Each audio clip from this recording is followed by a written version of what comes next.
And it sounds great because this empowerment term, this transformation term keeps coming up. But in fact, what you're doing is you're prioritizing the company instead of the recipient of the service or the good that must be procured and provided. So it's an inversion of the order of preference. And so some people, again, become fabulously wealthy. But goods and services, the quality deteriorate, the pool of suppliers contract, and it really distorts the whole economic supply chain into government. And much of the collapse, state failure of the last 20 years really has to do with that. Not only, but that's a major explanation. Then we're now what we call in the third wave of BEE.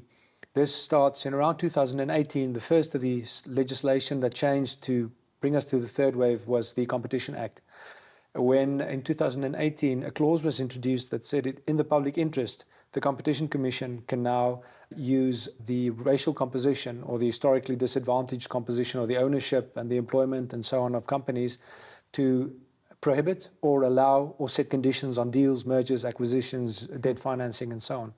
And we've seen many iterations subsequent in aviation, in telecommunications. Starlink is an example, but all over right through the economy. We're now in the third wave of BE, where, contrary to the second wave, where the government contracting relationship was subjected to BE, in this third wave, just participating in the economy as a business, licensing to enter and to do economic activity, doing normal business-to-business transactions are becoming subject to BE.